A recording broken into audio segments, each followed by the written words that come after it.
You're listening to Brainwork Framework, a business and marketing podcast brought to you by focus-biz.com. Business owners, entrepreneurs, and brands who are looking to grow their social media presence to the next level and actually want to get meaningful sales and engagement from their viewers. It's all about creating content that is educating, it is entertaining, and it is inspiring. With us today is John Bohan from Social Ties. He's the CEO and founder, and they focus on creating content that actually builds and elevates brands. So we're so excited to get some insider information from him today. John, thanks so much for joining us. Thanks for having me, Chris. Of course, absolutely. So you have this 30 years of experience. You've been in the game. You've worked with tons of clients, small and big, mostly big. But tell us more about your entrepreneurial journey. How did you even get started into creating your own business, and where did it start? And where did you take it to? I think I started in the entrepreneurial ventures like most entrepreneurs, probably early on. When I was a young kid, I had a paper route. I remember I sold lemonade. I sold blueberries in Maine door to door once. So it always seemed like a good way to make some money and have a little bit of fun. But then I worked in cable television to begin my career. And, I always felt there was a better way to do things than where I was working at the time. I worked at the Weather Channel and the USA Networks, which are both great companies. But I felt that there was a better, faster, quicker way to do things. So I got into the internet actually in 1994 originally, before there was even Netscape. So I ended up running a sweepstakes on bulletin boards where people actually needed to know some code to get around. So I started out there, and it just grew pretty quickly with a dot com boom. I was able to raise a lot of money and built one of the first advertising platforms out there. I think we were probably one of the top five in the early days in the late 90s and early 2000s. So that was how I got in. Wow, that is so exciting. Now, your ability to see these opportunities as they come and take advantage of them, is this something natural that comes to you, or were you given insider information about this .com boom that's coming? We need to capitalize on this. Has that been kind of a focus on some of the initiatives or opportunities that you take advantage of? Yeah, I think there's a lot of things I don't do well, but one of the things that I do well is I have a instinct on what's going to happen next, especially within advertising and media. I guess I can prove that because I did jump into the internet in 1994 and saw that being a great advertising and marketing and communication vehicle. So I think that's an intuition of mine. I then got into social media in 2007, was one of the first companies to advertise on Facebook in a big way, started running media. I think it was 2009 that we actually started running media, which was early days. Got into the creator economy or influencer marketing, probably originally in 2012, but then more officially in 2015. And now it's interesting. It's more about the creator economy. It's more about social media and how AI plays a part of that. So we're focusing on that end of the business now. I can get more into detail on that. So yeah, I think instinct and jumping on trends before they occur is something that I've done well. Absolutely. And especially in marketing where trends and channels are always shifting, it's important to stay ahead of the game and be forward thinking when it comes to technology and how are we going to utilize this? How are businesses going to benefit from it? One thing you mentioned is the creator economy or influencers. Is that what the creator economy is? Is just your average person creating content for others to consume and enjoy and monetizing that? It's a good question because sometimes the word creator economy and influencer marketing is used interchangeably, and sometimes it's not. So it's an evolving definition because it's still relatively new. But I would say the creator economy by Goldman Sachs's definition is anything where there's more of a regular person or consumer creating content in some capacity, most often for social or for the web. And that could include a content creator or blogger. It could also include an influencer with millions in following. So it's not that highly scripted advertising agency, radio commercial, print ad, or TV commercial, or anything created by the large agencies, but it's in the traditional capacity, but it's more using regular people, quote unquote, to develop the content. That's fascinating. I was really excited to see that more of your Joe Schmo people had these opportunities to become millionaires and create their own financial future. When did this all start? Was this kind of that shift in around 2010 when social media was becoming more popular? Was there a distrust for your typical Hollywood movies and content and news media that people didn't want that anymore? Or was it just more human to connect with people we were familiar with?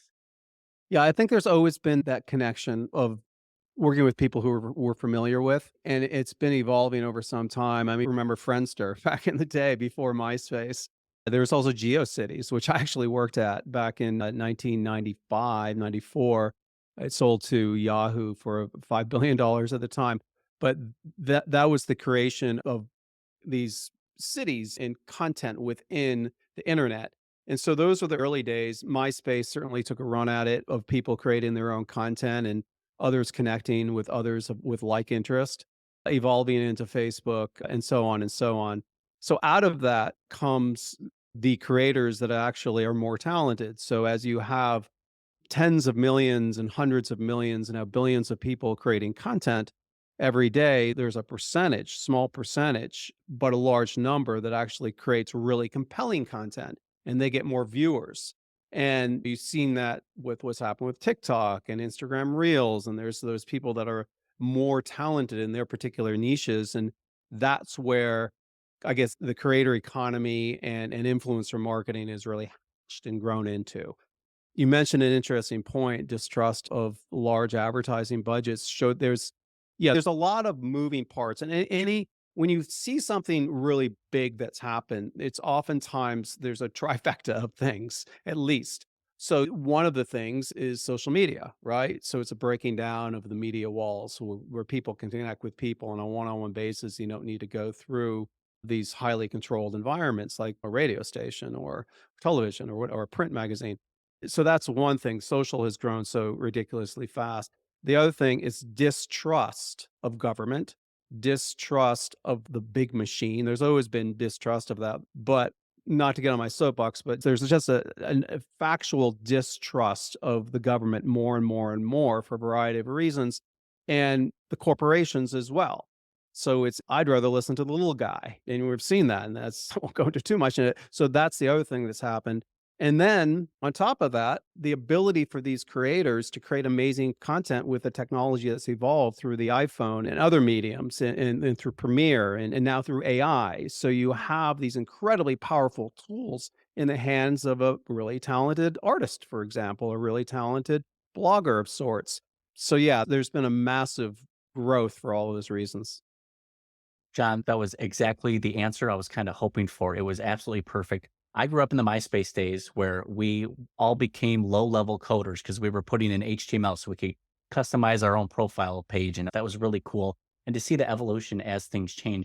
But you mentioned just the distrust for the large government, large corporations, and that has existed. I mean, look at the 60, movements in the 60s and all throughout history.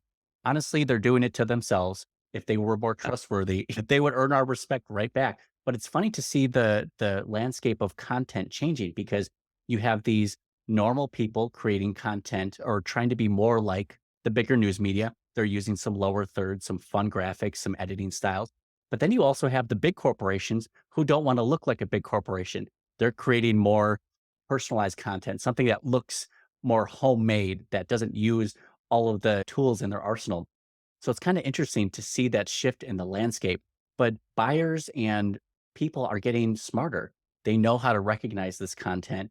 They have a BS meter that kind of goes off and tells them, hey, this is good or this is bad. But within the content strategy that you create for the brands and companies, you mentioned that you want to educate, entertain, and also inspire. Is that kind of the trifecta behind creating great content? Or are you boosting memes? Or are you creating sort of lead magnets? What's your strategy behind creating a positive brand within social media? Yeah, 100%. I think you're spot on all those comments, by the way, Chris. And it's funny that you're an early day MySpace guy. Yeah, I think that it's interesting that brands see what the creator economy is doing, right? So they want to be more like them. Our strategy is really short form video. I think that is where most of the attention is. And I think it's the easiest way to gain interest among users. So TikTok, it's Instagram Reels, it's YouTube Shorts. Those are the main areas that we focus.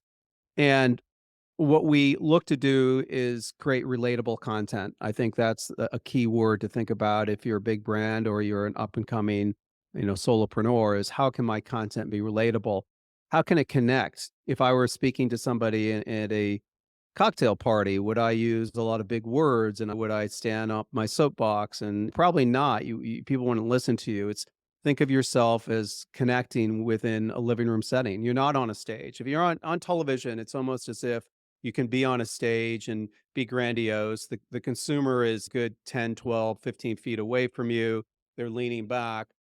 Social, the 6 inches from your face. You are in an intimate conversation. So it's how can we be intimate yet the attention span is so short these days, is how every second counts.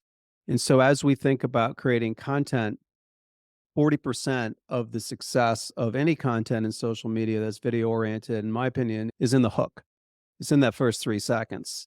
And how can you capture that person's attention in 3 seconds and then maintain that attention for as long as you can? If it's TikTok or YouTube Shorts or Instagram Reels, you're in that somewhere between 30 and 90 seconds. If it's YouTube, it's a longer term viewing experience. But that is our MO right now is how do we help brands to connect with short form video? I love that. Just the fact that you've been in business for so long, many people may have the perception that you would be bringing old school tactics to the table, that maybe you're trying to offer someone a Val pack or a printed coupon that gets mailed out to people. But you were actually in the trenches when the internet first started, and you've stayed on top of all the trends that are happening. I'm seeing everyone going into short form video, and I feel that's been more popular, specifically the last 4 years since COVID. We were stuck at home. We started consuming more content in different ways. It's just interesting to see the landscape changing, but to congratulate you for actually staying on top of all these trends as they shift. What are you seeing in the next 3 to 5 years as content strategy changes, as social media changes? Is there anything that's kind of on the forefront of your mind? Or is it just we're going to take it as we come and play it as it goes? One thing that I've been guilty of in the past is I've begin to talk about, and I will tell you what I think about in 3 to 5 years, but it's really it's not so much what's happening in 3 to 5 because I've oftentimes been in the 3 to 5 year space. And one thing you can't do in business is be too far ahead of the curve. If anything, we're guilty of being too far ahead of the curve than we are lagging behind. And so, what is really hot right now is how brands can connect in social media. And yeah, is that new?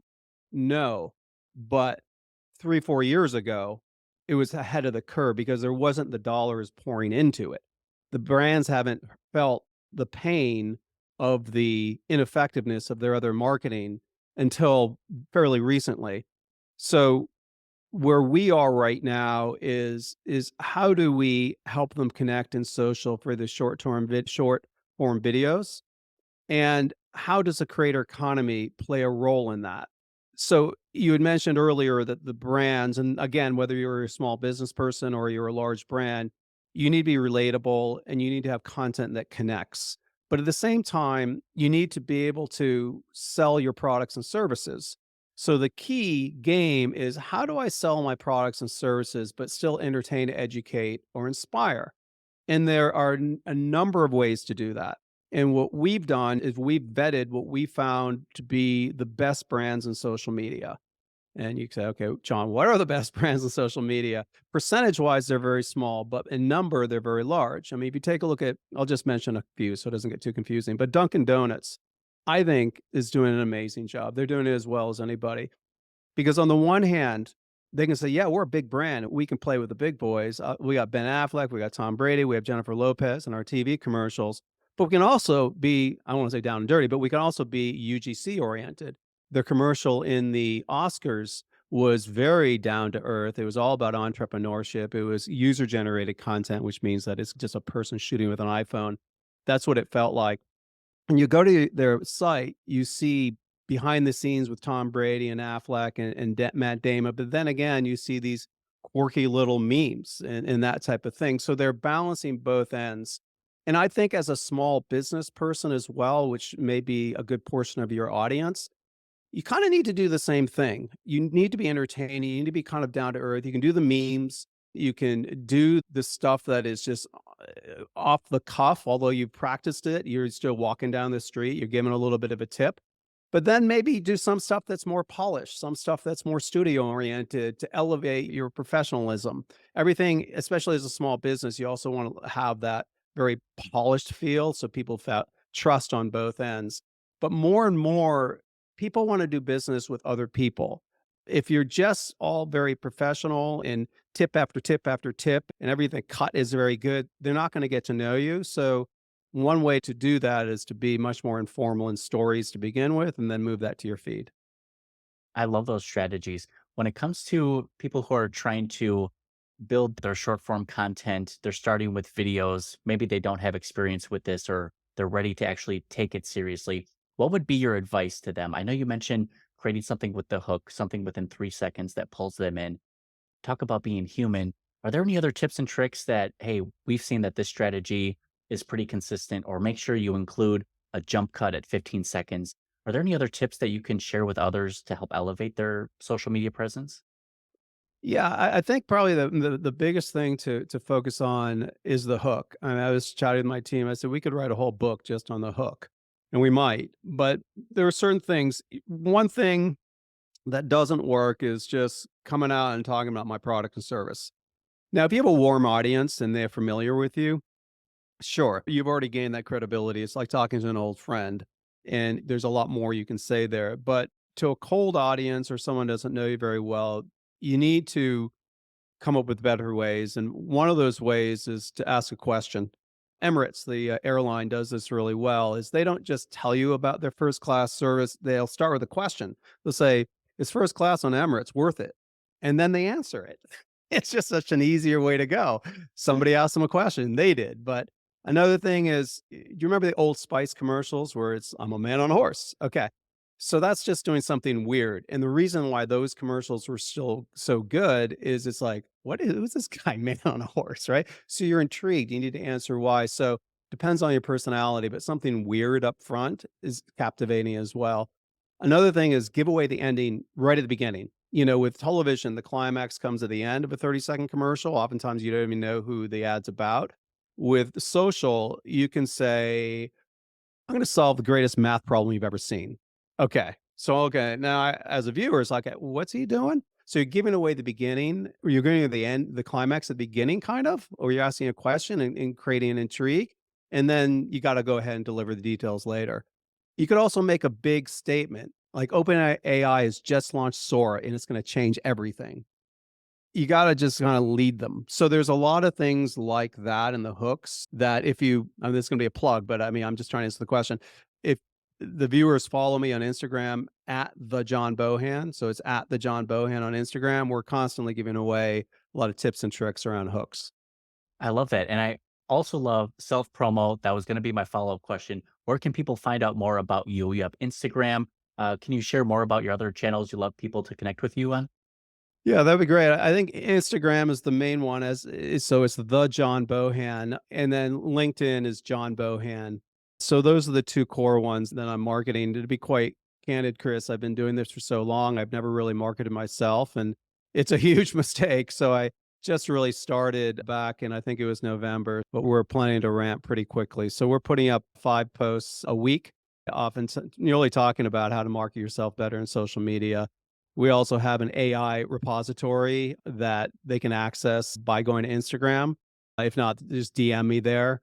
And there's 125 tools that you can use across all different types of areas in terms of images, copywriting, strategy, etc. I love that, John. You're focused on providing value, you're educating people and creating this irresistible lead magnet. I want 125 AI tools that are going to help me scale my business. That sounds amazing. And there's nothing wrong with feeling like you're coming late to the game in any social media platform. Even myself, so I'm 34 years old. I just now have a TikTok. Just now. I heard the government was going to ban it. I was like, well, now I want it. You're going to ban it? I'm going to get it now. And same for Instagram. I don't have one yet, but it's okay to come late into these channels. Even for myself, I'm just starting YouTube, although I've been talking about it for a decade. But it's never too late to get into these channels and actually take action from them. You're providing great content. I'm sure your follower list is just by the tens and hundreds each day. People want this information. They want to connect and you're exactly the person people are going to look up to for that advice. What is one tip or trick that you want to share with other entrepreneurs? Something that you failed at or don't want them to make the same mistake, or if you could do it over again, this is exactly what I would change. I think the biggest challenge for an entrepreneur is focus and consistency. I have run a lot of businesses. I told you about the internet advertising business, which I ended up raising $100 million for that and had a staff of 250. But the reason I was able to do that was there were two things. I guess it's focus and it's timing. The focus was I said, I'm an advertising sales network. I'm going to aggregate a bunch of websites together, and that's what I'm focused on. And as a result, I was able to grow it significantly. And then the timing. Timing is everything. And if you look at one interesting stat that I think might help people to understand the power of timing, if you look at massive increases in wealth among the top business executives in the world, the interesting thing is over time, they were, for the most part, born at the same time. If you look at Carnegie, Rockefeller, and JP Morgan, they were all born between 1835 to 1839. And then Gates, Jobs, and Dell were born between 1955 and 1965 because it was the rise of the computer. The previous gentleman that we talked about is the rise of the industrial age. And then you take a look at the internet age. Larry Page, Sergey Brin were born in 1973, Mark Zuckerberg 1984. So that's obviously the rise of the internet. So one key thing that I would advise is pick an industry that has massive growth potential because a rising tide lifts all boats. The other thing is focus on your niche within that industry and don't waver. It's got to be something you like. It doesn't have to be something you love. Everybody says, do what you're really passionate about and the money will come. Well, yeah, that's not necessarily true. You got to be interested in it, but it doesn't have to be your core passion. If you love golf, then golf on the weekends or something. The key is to pick things that are on the rise and to drill into focus. And over my 25, 30-year career, I've launched a lot of side projects, which honestly has been a mistake because most of the side projects didn't work out. I launched an early YouTube when YouTube started. I launched a live at home channel during COVID, which still has a lot of legs and potential, but it didn't work out to the way I wanted it to. I launched a mask company during COVID as well. That didn't quite work out. But with the failures comes, more vision, and now the creator economy focus is actually booming right now. That's fantastic. It's a great way to be forward thinking, make sure that the timing is right. You have to strike while the iron is hot. These opportunities aren't going to stick around. And again, successful people are going to have a lot of failures behind them, side projects that just didn't work out, I myself included. But it's all about staying focused and continuing through and actually, deciding what is my passion? How can I help people? Because there's the difference between your vision or your passion. What is it that I enjoy helping people? I can help people in many different ways. Just because you love golf doesn't mean you should create a golf e-commerce store. It just may not line up. Go golf on the weekends. It's a great point. John, thank you so much for all of your insight. Are there any books, podcasts, YouTube channels you think other people should check out or mentors that have been inspiring to you and you think that would be helpful in other people's journey? 100%. I'm a big fan of Ed Milet. You may have heard him. He has an amazing podcast on for wellness, which I'm also a huge fan and follow. Peter Attia is quite amazing. I'm always a big fan of Tony Robbins. He's always has a number of content. He's oldie but a goodie.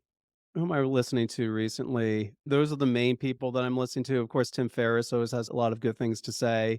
Matthew McConaughey and Tony Robbins put together a lot of great content. I love watching McConaughey present. He has a whole series of self-help stuff.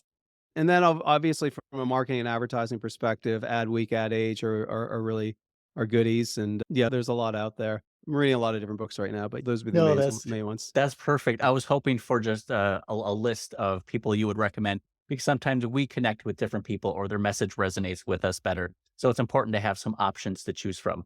Now, for those of you who are listening and interested in chatting with John, finding out more about him, we will have links available down in the description and the comment and show notes. So make sure you get connected, follow him for all the great advice and tips and tricks and AI tools that he's going to be sharing. John, thank you so much for your time. We appreciate it. Congratulations on your past success, current and future success. We appreciate it. Appreciate you, Chris. Thank you so much for having me.